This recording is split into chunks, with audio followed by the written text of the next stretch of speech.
नमस्कार दोस्तों, myself Jaswinder Singh Randhawa. I am founder and CEO of real life school and we are running a health campaign जिसमें हमारा purpose है कि आप हेल्दी रहें और अगर आप बीमार हैं तो बिना दवाई खाए ही, बिना डॉक्टर के पास जाए ही कैसे अपने आप को दोबारा जो है वेलनेस की स्टेट पे लेके आए।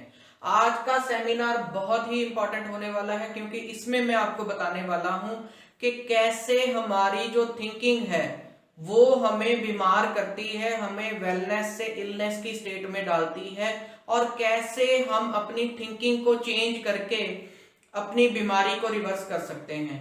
तो मेरे साथ जुड़े रहिए। ये स्मॉल वीडियो नहीं है, it is a big video.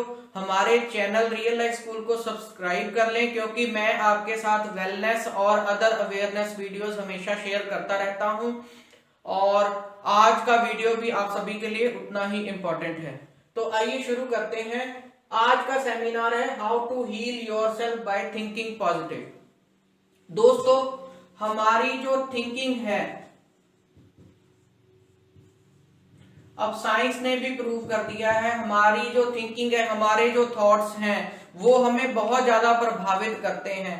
हमें क्या, हमारे थॉट्स जो है हमारे जो एनवायरनमेंट में और लोग या जीव जंतु है उन सभी को प्रभावित करते हैं क्योंकि थॉट्स में बहुत पावर है और इसके रिलेटेड बहुत सारी बुक्स जो है वो मार्केट में अवेलेबल हैं। मैं आपको इस वीडियो के नीचे डिस्क्रिप्शन में कुछ अच्छी बुक्स के लिंक्स भी जरूर शेयर करूंगा ताकि आप वो बुक्स पढ़ो और आपका बिलीफ जो है अपनी थिंकिंग के प्रति जो है वो चेंज हो, पॉजिटिव हो और आप लाइफ में सब कुछ अचीव कर सको। तो दोस्तों, एक दिन में हमारे जो है माइंड में लगभग 50,000 थॉट्स जो है वो आते रहते हैं और अगर आप उन थॉट्स को ऑब्जर्व करो तो यू विल फाइंड के most of the thoughts are negative.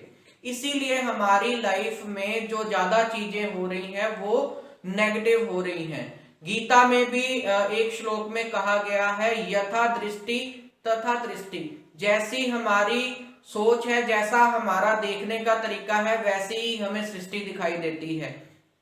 तो अगर हम अपनी दृष्टि चेंज करते हैं तो सृष्टि भी चेंज हो जाती है।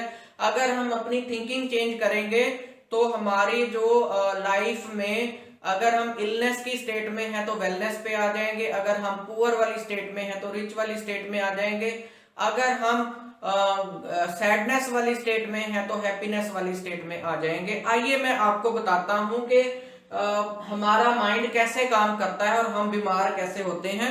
तो इसको जानने के लिए मैं आपको एक डायग्राम से एक्सप्लेन करूंगा। दोस्तों, ये है हमारा, this is one person, let us से, ठीक है। ये भाग जो है ये उसका माइंड है। अब माइंड जो है वो क्या है, चीजों को परसीव करता है। हमारे इर्द गिर्द कुछ ना कुछ इवेंट्स जो है वो होते रहते हैं, कुछ ना कुछ घटता रहता है, ठीक है। हमारे इर्द गिर्द कुछ ना कुछ घटता रहता है। जैसे अभी ये इवेंट चल रहा है तो ये वही लोग देख पा रहे हैं जो इसको देखना चाहते हैं। कुछ लोग जो है हो सकता है वीडियो के बिगनिंग से ही डिस्कनेक्ट हो जाएं और ना देखें। तो इवेंट जो यहाँ पे बाहर आउटर वर्ल्ड में हैपन हो रहा है उसको हमारा माइंड जो है वो परसीव करता है। कैसे करता है? हमारे पास 5 सेंसेस हैं और 5 सेंसेस कैसे काम करती हैं? विजुअल्स के लिए हमारे पास आईज हैं, ऑडिटरी के लिए हमारे पास ईयर है सुनने के लिए, और एक सबसे बड़ा जो हमारा सेंस ऑर्गन है वो है हमारी बॉडी, हमारी स्किन, जिसको कहते हैं काइनेस्थेटिक। काइनेस्थेटिक के लिए हमारे पास है हमारी स्किन, फील करने के लिए, देखने के लिए, सुनने के लिए, महसूस करने के लिए। गर्म सर्दी, ये बोर्ड ठंडा है क्योंकि सर्दी है, लेकिन इसको देख के या यहाँ के किसी साउंड को ऑब्जर्व करके मैं ये नहीं बता सकता कि ये ठंडा है या गर्म है, तो इसको टच करना पड़ेगा। तो दोस्तों, ये हमारा बहुत ही इंपॉर्टेंट जो है वो सेंसरी जो सेंस है जिससे हम बहुत सारी चीजें लर्न करते हैं। जैसे स्विमिंग करना हम सिर्फ देख के या सुन के नहीं कर सकते। अगर हमें कोई वीडियोस दिखा दे, ठीक है, कोई बुक पढ़ ले हम, ठीक है, तो हम स्विमिंग नहीं कर सकते। हमें स्विमिंग करने के लिए काइनेस्थेटिक सेंस की जरूरत पड़ती है, हमें गाड़ी चलानी सीखने के लिए काइनेस्थेटिक सेंस की जरूरत पड़ती है। इसीलिए आज कहा जाता है कि अगर आपकी एजुकेशन में प्रैक्टिकल चीजें ज्यादा हो, लर्निंग बाय डूइंग ज्यादा हो, तो आपकी वो जो लर्निंग है वो लॉन्ग टाइम तक लास्ट करती है। इसके अलावा दोस्तों दो और सेंसेस हैं। एक हमारा नोज होता है, वो स्मेल के लिए है, ओके, और एक हमारी जो है वो टंग होती है, वो है टेस्ट के लिए, ठीक है। तो ये visual, auditory, kinesthetic and after that to smell nose, okay, and to taste हमारी टंग है, ठीक है। तो जो है इनको भी अलग नाम दिया है। टंग में जिससे हमारा टेस्ट आता है, तो ये क्या है, गैस्टेटरी सेंस के लिए है, और नोज जो है ऑल्फैक्टरी सेंस के लिए है।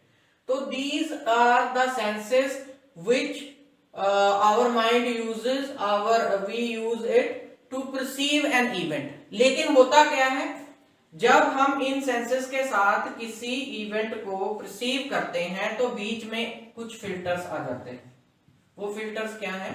वो फिल्टर क्या करते हैं, आपके इवेंट 1 को या तो डिलीट कर देते हैं, या डिस्टॉर्ट कर देते हैं, या जनरलाइज कर देते हैं अपने एक्सपीरियंस के बेस पे। आइए मैं इसको एक्सप्लेन करता हूं। मान लो आप अपने घर से जो है ऑफिस आए, रास्ते में आपने 1000 गाड़ियां देखी होंगी, 1000 लोग देखे होंगे, लेकिन आपके जो आईज ने बहुत कुछ देखा, लेकिन आपके माइंड ने उसको परसीव नहीं किया।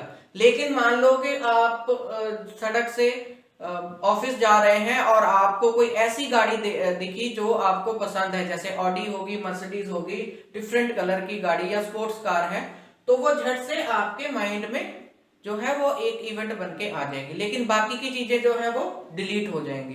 तो माइंड जो है विजुअल्स में वही चीजें रखता है जो उसको पसंद है, और जो उसको लगता है अनइम्पोर्टेंट है उनको हमारे माइंड में आने के पहले ही डिलीट कर देता है। Second thing is distort. मान लो ये पेन है, मैंने इसको यहां से यहां पे लगा लिया, ठीक है। तो इसमें अगर मैं आप ऑडियंस से पूछूं तो इसका मतलब क्या है, may be you will say कि आपको डर है कि कहीं ये आपका पेन यहाँ पे भूल ना जाओ, आपने इसलिए लगा लिया, मे बी आप स्टाइल मार रहे हो। तो हर बंदा जो है इसका अपना मीनिंग निकालता है। अगर आप ताजमहल देखने जाओ तो आपसे पूछा जाए कि ताजमहल के बारे में बताओ, तो आप अपनी अपनी डिस्क्रिप्शन देंगे। उसका मतलब होता है डिस्टॉर्ट करना चीजों को, ठीक है। डिस्टॉर्ट करने का मतलब होता है कि कुछ ये इवेंट हुआ, मैंने पेन यहां से उठाया, यहां लगा लिया, दिस इज एन इवेंट। ये अगर इसमें आप डिस्टॉर्ट नहीं करो तो ये इवेंट कुछ भी नहीं है। अगर मैं बोलूं इसका मतलब क्या है, इसका मतलब कुछ नहीं है, मैंने पेन उठाया, पेन लगा लिया, ओके। बट अगर डिस्टॉर्ट करो तो आप इसके कई मीनिंग निकाल सकते हो। इसी तरह दोस्तों लाइफ में हमारे साथ बहुत सारी बातें होती रहती हैं जिसके हम अपने अपने मीनिंग निकाल लेते हैं। पॉजिटिव लोग पॉजिटिव मीनिंग निकालते हैं, नेगेटिव लोग नेगेटिव मीनिंग निकालते हैं। मान लो आप सड़क पे जा रहे हो और आपने अपने किसी बहुत ही क्लोज फ्रेंड को देखा और उसको हेलो भी की, आपको लगा कि वो आपको देख रहा है और उसने हेलो का जवाब नहीं दिया। अब आप इसका मतलब ये निकाल सकते हो, कहीं वो मेरे से नाराज तो नहीं है, कहीं उसने अपनी ईगो या एटीट्यूड तो नहीं दिखाया। तो ये भी हो सकता है कि उसकी आईज जो है वो आपकी तरफ है, लेकिन वो देख आपको नहीं रहा, क्योंकि बहुत सारी चीजें मैंने पहले बताया था कि विजुअल्स में, ऑडिटरी में डिलीट हो जाती हैं। इसी तरह हम बहुत सारे साउंड सुनते हैं, लेकिन जो साउंड्स इंटरेस्टिंग होते हैं हम उन्हीं को जो है उनकी तरफ ध्यान देते हैं। क्लास में टीचर पढ़ा रहा होता है लेकिन बच्चे का ध्यान सुनने में नहीं होता। टीचर उसको पूछता है कि अभी मैंने क्या कहा, जरा एक्सप्लेन कर दे, तो उसको सुन नहीं रहा होता, उसके कान तो खुले होते हैं, लेकिन वहां क्या हो रहा है, डिलीट एंड डिस्टॉर्ट भी हो रहा है। अब वो आ गया जनरलाइज। कुछ चीजों को हम जनरलाइज कर देते हैं। मैं आपको एक एग्जांपल देता हूं। एक डॉक्टर और एक नर्स, उनकी मैरिज हो जाती है, ठीक है, और उनका जो बच्चा पैदा होता है। अब क्या है, वो बच्चे का जो बाप है वो डॉक्टर नहीं है, और बच्चे की जो मां है वो नर्स नहीं है। ये कैसे हो गया? जनरलाइजेशन में जब हम डॉक्टर बोलते हैं तो हमारे माइंड में मेल ही ज्यादा आता है, और नर्स बोलते हैं तो फीमेल ही आती है। ये जो डॉक्टर था वो डॉक्टर फीमेल थी, और वो जो नर्स है वो मेल नर्स है। ओके, तो उस बच्चे का बाप जो है वो डॉक्टर नहीं है, माँ डॉक्टर है और बाप जो है वो नर्स है। तो जनरलाइजेशन से हम बहुत सारी चीजें जो हमें बार बार जिन चीजों का एक्सपीरियंस होता है हम उनको जनरलाइज कर देते हैं। तो जनरलाइजेशन भी जो है हमारा जो इवेंट वन है उसको चेंज कर देती है। इसका मतलब डिलीट, डिस्टॉर्ट और जनरलाइज करने के बाद ये जो हमारी सेंसेस ने आपको विजुअल, ऑडिटरी या काइनेस्थेटिक VAK दिया, वो आपका इवेंट वन नहीं है बल्कि इवेंट टू है। रियल इवेंट आउटर वर्ल्ड में कुछ